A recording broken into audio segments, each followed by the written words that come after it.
கர்த்தராகிய இயேசு கிறிஸ்துவின் நாமத்திற்கு மகிமை உண்டாவதாக. கர்த்தருக்குள் பிரியமானவர்களே, இந்த நாளுக்கான சிந்தனை பகுதியை நாம கொஞ்ச நேரம் எடுத்து சிந்திச்சு பார்க்கலாம்.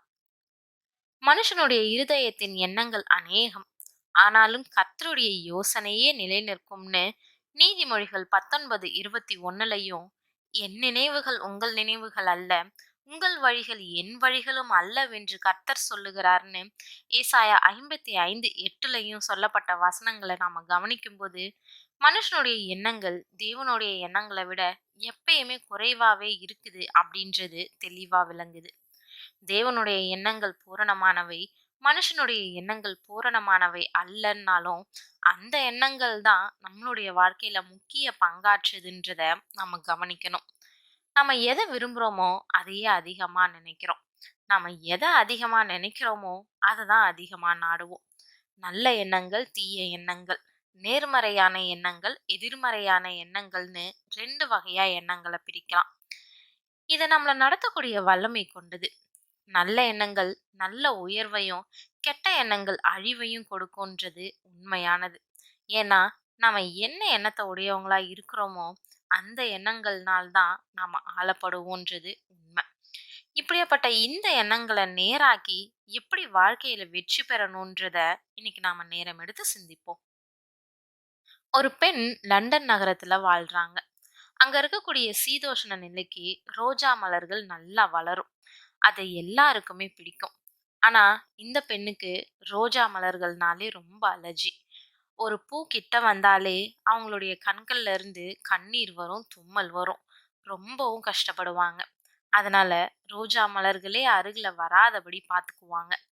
இந்த சூழ்நிலையில ஒரு நாள் அவருடைய அலுவலகத்துல ஒரு கூடுகையில கலந்து கொள்ள போயிருந்தாங்க. அந்த கூடுகை அறைக்குள்ள நுழைஞ்சதுமே அவங்களுக்கு ஒரே அதிர்ச்சி.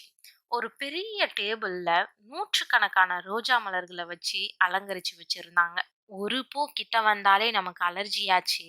இவ்வளவு பூக்கள் மத்தியில நாம எப்படி மீட்டிங்கை அட்டன் பண்ண போறோம் அப்படின்னு சொல்லி ரொம்ப பயந்தாங்க. வேற வழி இல்லாம அவங்களுக்கு ஒதுக்கப்பட்ட இடத்துல போய் உட்கார்ந்தாங்க. பூக்களை பார்த்ததுமே அவங்களுடைய கண்கள்ல இருந்து நீர் வந்துச்சு, தும்மல் வந்துச்சு, முகம் எல்லாம் சிவந்து போயிடுச்சு. மீட்டிங் இன்னும் ஆரம்பிக்கப்படல. இந்த சூழ்நிலையில பின்னால இருந்து ஒருத்தர் எழுந்து வெளியில போறப்போ அவர் சொன்னாரு, இந்த பூக்களை பாருங்களேன், நிஜமான பூக்கள் மாதிரியே இருக்குதுன்னு சொல்லிக்கிட்டு போனாரு. அப்பதான் இவங்களுக்கு தெரிஞ்சுது, அந்த பூக்கள் உண்மையான பூக்கள் இல்லைன்னு. எல்லாமே காகிதத்தால செய்யப்பட்ட செயற்கை மலர்கள். இவங்க யோசிச்சாங்க, இந்த பூக்கள் எப்படி எனக்கு அலர்ஜியை ஏற்படுத்த முடியும்? இப்படி நினைச்ச மறு வினாடியே அவங்களுடைய அலர்ஜிக்கு உண்டான அறிகுறிகள் எல்லாமே மறைஞ்சு போயிடுச்சு. பிரியமானவர்களே, நம்மளுடைய மனசு நம்மளை எப்பயுமே வழி நடத்தக்கூடிய ஒண்ணா இருக்குது. இந்த மனசால நோய்களை உருவாக்கவும் முடியும், குணப்படுத்தவும் முடியும். இந்த மனசால நமக்கு பிரச்சனையை உருவாக்கவும் முடியும், அதுக்கு தீர்வையும் தர முடியும். அதனால நேர்மறை எண்ணங்களை மட்டும் எண்ணி மனசை நல்ல முறையில நாம பயன்படுத்துவோம். உன்னுடைய கனவுகள் எப்பயுமே நிறைவேறாதுன்னு நீ நினைச்சா அதை நிறைவேறாமலே போயிடும். நீ தேவனுக்கு ஏற்றவைகளை சிந்திக்கிறது உன்னை உயர்த்தும், புதிய பாதைக்கு உன்னை அழைச்சு செல்லும்னு நீ விசுவாசிக்கலன்னா நீ நினைக்கிறது ஒண்ணுமே நடக்க போறதில்ல. எல்லாமே உன்னுடைய எண்ணங்களை பொறுத்தே அமையுது. நம்மளுடைய பழைய சுபாவ எண்ணங்கள் நம்மள பாவத்தின் பக்கமே வச்சிருக்க விரும்புது. அதுக்காக தான் தேவன் பரிசுத்த ஆவியை கொடுத்து நம்மளுடைய எண்ணங்களை கட்டுப்படுத்தி நடத்த விரும்புறாரு. நம்மளுடைய எண்ணங்களை விட தேவனுடைய எண்ணங்கள் பூரணமா இருக்கிறதுனால அவருடைய விருப்பத்தை நம்ம விசுவாசிக்கவும், அந்த எண்ணங்களை நம்ம பின்பற்றுகிறவர்களா இருக்கணும். வேத வசனம் சொல்றது போல உறுதியா இருங்க. நம்மளுடைய தவறான எண்ணங்கள் நம்மள நல்லவைகள் செய்யறதுல இருந்தும் வெற்றி பெறதுல இருந்தும் சிறைப்படுத்துறதா இருக்குது.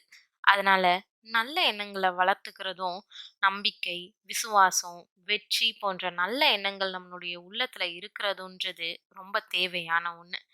உனக்கு உன்னுடைய வாழ்க்கையில வெற்றி பெறதுக்கு தேவையானது உன்கிட்ட இல்லைன்னு நிறைய பேர் இந்த மாதிரியான வார்த்தைகளை பேசி, சில பேர் உன் வாழ்க்கையில தவறான எண்ணங்களை வளர்த்துருக்கலாம். இது போன்ற வார்த்தைகளை நீ விட்டுடு, மறந்துடு. இத உன் உள்ளத்துல எடுத்துக்க வேண்டாம். தேவன் உன்னோட இருக்கும்போது உன்னை எதிர்க்கிறவங்க யாரு? தவறான வருத்தம் தரக்கூடிய எண்ணங்கள உன் மனசுல இருந்து எடுத்துட்டு, உன் மனச புதியதா மாற்றிக்கொள்ள நல்ல எண்ணங்கள் கலந்த நம்பிக்கைய நீ வளர்த்துக்கோ. ஏசாயா 26:3ல உம்மை உறுதியாய் பற்றிக்கொண்ட மனதை உடையவன் உம்மையே நம்பி இருக்கிறபடியால் நீர் அவனை பூரண சமாதானத்துடன் காத்துக்கொள்வீர்னு நாம வாசிக்கிறோம். தேவனை உறுதியா பற்றிக்கொண்ட மனசு இருக்கும்போது நம்ம பலம் உள்ளவங்களா இருக்கிறோம்.